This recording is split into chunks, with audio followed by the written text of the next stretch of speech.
శ్రీ గురుభ్యో నమ. శ్రీ మహాగణాధిపతయ నమ. శ్రీ సరస్వత్యై నమ. భక్తులరా, వాల్మీకి మహర్షి రచించిన శ్రీమద్ రామాయణం యథాతథంగా చెప్పుకుంటున్నాం. ఇందులో భాగంగా నేటి వరకు బాల, అయోధ్య, అరణ్య, కిష్కింధ, సుందరకాండలు పూర్తి చేసి యుద్ధకాండలో 119వ సర్గ వరకు చెప్పుకున్నాం. ఈ రోజున 120వ సర్గం చెప్పుకుందాం. చెప్పుకునే ముందు వాల్మీకి మహర్షిని ప్రార్థన చేసుకుందాం. కూజంతం రామ రామేతి మధురం మధురాక్షరం ఆరుహ్య కవితా శాఖాం వందే వాల్మీకి కోకిలం. సమర్థ సద్గురు సాయినాథ్ మహారాజ్ की జై. అందరి ఆహాకారాలు, అందరూ చెప్పుకుంటున్న మాటలు రాముడు విన్నాడు. మనసులో బాధపడ్డాడు. కన్నీళ్లతో అతని కళ్ళు కలకబారి కొంచెంసేపు ఆలోచించాడు.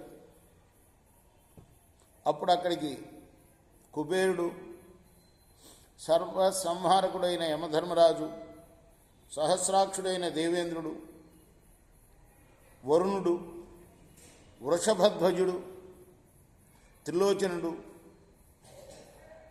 ఎవరు? వృషభధ్వజుడు, త్రిలోచనుడు, శ్రీమంతుడు అన్ని మహాదేవుడు, శివుడు. ఈయన సర్వలోకకర్త అయిన బ్రహ్మదేవుడు.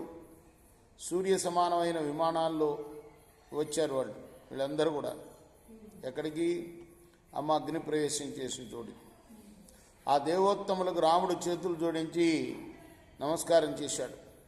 వారందరూ కూడా కంకణాది ఆభరణాలు పెట్టుకున్న తమ తమ దీర్ఘ బాహువులు ఎత్తి, రామా, నువ్వు సర్వలోకకర్తవయ్యా, సర్వోత్తముడువు, జ్ఞానవంతుల్లో శ్రేష్ఠుడివి.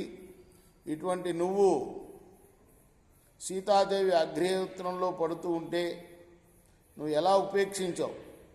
నువ్వు దేవగణాలకు అన్నిటికీ కూడా ఉత్తమోత్తముడివి. నీకు ఈ సంగతి ఎలా తెలియకుండా పోయింది? అష్టవసుల్లో నువ్వు పూర్వం వృత్తధాముడు అనే ప్రజాపతివి.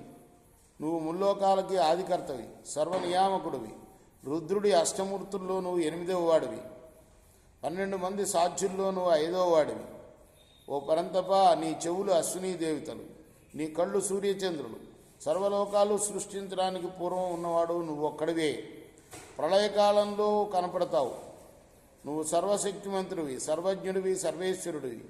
ఏమీ ఎరగని పామరుడిలాగా నువ్వు సీతమ్మని ఎందుకు ఉపేక్షించావని అడిగారు. ఇలా అడిగిన లోకపాలకులను చూచి ఆ పరమధార్మికుడు, ఆ రఘుకుల దీపకుడు రాముడు, దేవతలారా, నేను దశరథ మహారాజు కుమారుణ్ణి, రాముణ్ణి అనుకుంటూ ఉన్నాను. నేను మీరేమో ఏమేమో చెప్తున్నారు. నేను ఎవడను, ఏ ప్రయోజనం కోసం పుట్టానో అదంతా బ్రహ్మదేవుడు నాకు చెప్పాలి. చెప్తే సంతోషిస్తాను అన్నాడు. బ్రహ్మదేవుడు, రామా, నువ్వు సాక్షాత్తు శ్రీమన్నారాయణమూర్తివయ్యా అంటూ రాముణ్ణి స్తోత్రం చేశాడు. ఇది 120వ సర్గ. రేపు మనం 121వ సర్గలో